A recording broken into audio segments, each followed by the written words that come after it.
Hi, welcome to the bathtub. This is the old masturbator, Scott Bradfield. Oh my gosh. Lucky, you want to come up and say hi? Come here. She never says hi anymore. Oh, and then Dota starts talking. Oh my gosh. That's the first time Lucky's tried to get on my lap since we've been doing these in ages. Usually she runs away. It was totally quiet in here all afternoon. As soon as I start the video, Dodo's going, Lucky's going. It's just anyway. Oh yes, what a good dog. It's the old puppy noir. Oh. Anyway, we'll let her sit for a bit. She's for some reason she doesn't like to be in here when I videotape because Dodo's flying around too. This is it's the post tech decade for the bathtub. We did the tech decade a few years ago, and we pioneered, we trailblazed all the high tech YouTubing, and now we've gone completely low tech. It's the same masturbator, it's the same masturbathing, it's the same bird, and yet we don't do any pixels. So that's the difference. We have no theme songs anymore, so you have to hear the soundtrack for the movie Pulp Fiction in your head. That ding ding ding. You have to pretend that you're hearing that because I can't play it or I'll be sued. We're going to talk about a couple of Pulp Fiction writers. What we're doing lately is clearing off my shelf. Look at it; it's getting really good. Look how small it is. It was like the towering inferno over there. I was just waiting for a fire to start, and I'm getting it all down so we have Christmas. We can kind of have a nice, fire-free Christmas, towering inferno-free Christmas, and all these different little ragtags and bits and pieces that have been gathering over the past year or two. I'm getting rid of. So today we're going to talk about two different pulp writers who I never really read until the past year. I've been kind of noodling at them and reading them here and there the past year or two. One is Doc Savage. I know we're going to have a bunch of Doc Savage fans out there. So in the past year or two, I read 3 Doc Savage novels. I mean, you can read them basically in two or three bathtubs. It really doesn't take very long at all. They're very quick, very fast. You find yourself skimming some of the action scenes. But they were written... This is the first 3 of the Doc Savage that were all republished. These were a Pulp Fiction magazine that came out in the 30s. Remember, we don't quote the masturbator about anything that's serious, but something like in the 30s. Kenneth Robeson was a house name for a lot of kind of different hacks who would write these books for them. Lester Dent was reputed to be the author, or was the author of most of the books. I don't remember how many there are. I've got a lot of them. They're fun. They're pretty. I had some people get upset with me because I mentioned that Fu Manchu's kind of racist. There's a lot of racism in some of these. So they're really, particularly this one, the best of the 3 actually, I'm afraid to say, is Quest of the Spider, which is quite fun, and his references to there's a lot of kind of Cajun black guys running around the swamps who he often refers to in unflattering terms, but the actual prose writer is pretty interesting. I guess Doc Savage, you may not know about him very much, but Lucky, well, you become like my dog for some reason. This is the first of the series, Man of Bronze. As I mentioned, these all were coming out. I used to buy these as a kid, and I really quite never got... I was into comics, I think comic books. These were in 1933, the first Doc Savage, which was available as the Man of Bronze. And Bantam Books started publishing the kind of cool covers. I mean, he's fighting a dinosaur. He fights dinosaurs in that one. And this one's this is a typical one to me. The one I just read, Quest of the Spider. Doc Savage, you see the big spider, and he's always this mightily thewed guy. And he's sort of I don't know if women would like it or not. It's definitely a boy's fantasy adventures, because Doc Savage is basically a genius who's super powered, super strong. He can run faster than everybody. He's invented all these planes and weapons and stuff that nobody else has. He's at one point in the last one I read, there's one of the boys, these kind of this kind of tribal culture out in the swamps. I think it's in Florida. I can't remember now. Somewhere out in these swamps, there's a kid who has a tumor. And at one point, he actually surgically removes the tumor from this kid. They're hiding in a tree trunk or something. And he can do all sorts of stuff, like give people that aesthetic with a an acorn or anything. But anyway, he's super wealthy, so he has this gigantic, like the Fantastic Four had the giant Baxter building. He's got his own building, and I think his dad was super famous and rich. And he's been going all over the world, like helping people supposedly. And he's got a tribe of guys who are all like almost as super genius and super strong as he is. One's called Monk, and he's like really short, but he's like super strong. And he's also probably an astrophysicist or something. They're all like super smart and super strong. And so in the last one that I read, because I forget, this one had something to do with dinosaurs. That's all I remember. They go to an island, and there's dinosaurs, I think, on it. And then somehow there's some super weapon or super combustible gunpowder. It's on the island. I have to say, the three books as I read them, they got better. So the first one is a little boring. It has a kind of repetitious quality to it, where each of the characters will get caught, say for example, by the bad guys, and you'll see the same thing happen over and over again. It's less so in this one, and in the new one, I quite enjoyed it. It was the most fun as far as the stories. At one point, I'm going to give a reader spoiler here. At one point, Doc Savage is like, he just can do everything. He speaks every language. He can smell. He's like Sherlock Holmes on steroids.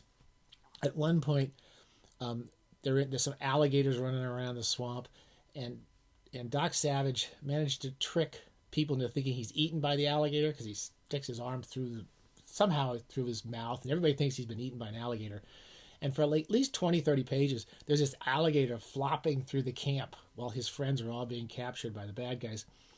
And no one seems to pay any attention to him, but it's Doc Savage dressed up like an alligator. You kind of know it as soon as the alligator shows up. It's not a surprise. So, I mean, it's pretty preposterous. They're pretty ridiculous. I think I will probably read some more of these. I don't know if I'm going to read more Fu Manchu. I think I'll probably read a few more of these. I have some friends who've always liked him, and I can sort of see some of the charm in him, however, for all the weaknesses. Also, here's an interesting book. Those of us who like Philip Jose Farmer, we haven't talked about him on the Bathtub at all, but he wrote some interesting, he was clearly influenced by the pulps, and he wrote kind of thinking man's responses to the pulps. And at one point, I got this years ago, I've never read it. He wrote biographies, one of Tarzan, as if Tarzan really was a person. He read through all of the Edgar Rice Burroughs and basically wrote his biography. And then he wrote this one that came out in the 73, which is Doc Savage, His Apocalyptic Life. And it's Philip Jose Farmer just having fun telling a biography of this ridiculous pulp character as if he was a real person.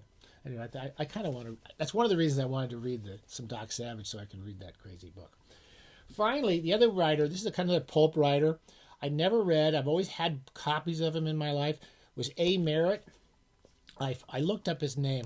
Hold on a second. I got the Encyclopedia of Science Fiction up here. Did I look it up? His real name. Sorry. It's a really terribly produced show. I'm pretty sure it was a pseudonym. I don't remember. Anyway, he was a newspaper editor and a journalist, and he wrote a bunch of pulp novels, like 8 novels and some stories. I'm going to double check this again, too. When did these come out? These came out in the early teens, like 1917. The Moon Pool stories were originally published in roughly in 1917 and 1919 in different magazines like Argosy, and he has a huge reputation by people who have read him, particularly when they were kids. If you've ever read H.P. Lovecraft's essays about supernatural fiction and his letters, he was always going on about how much he loved A. Merritt. And I can sort of see some of the connection, particularly the sort of florid style, and they're awfully, really fantastic ideas. The Moon Pool is about this. Some explorer, professor or something he's out in the Pacific, and they found I think it's a made-up island, and they see this creature come up out of the water, and that's kind of I don't know if that gives you an idea, but some of the colors and some of the imagery comes from the book. And it comes out and it steals people off boats and takes them down underneath the water. And it turns out there's a kind of undersea civilization which has been there for millions of years or something. And they run around. They have like this kind of escalator system that's made out of giant shells, or the other escalators are their They're like coaches or something. And there's a whole civilization down there. And one of the characters who goes down falls in love with one of these. Of course, there's beautiful women down there who are just dying for some earthling men to come down and meet them. And there's two women, one who's evil, one who's good. And I have to say, I read this over a period of several months. I kept starting it and kind of liking it, and then kind of putting it away. And then, so I read it in a way I don't normally read books, but I did basically find it interesting, and I want to read maybe another A. Merritt someday. I was more interested in how much he was loved in many ways by so many writers over the years. And also I can see some of the influence on Burroughs, Edgar Rice Burroughs, but maybe it was the other way around. I'm going to give you a quick. Almost there's page after page of really florid, overly descriptive language. It's lots of colors and lots of coruscating and lots of vibrating stuff. It's quite an orgasmic visual feast, or nausea that you get from this. I'll just give you a quick passage. And this is when this creature comes out of the ocean. A vision of the Shining One swirling into our world.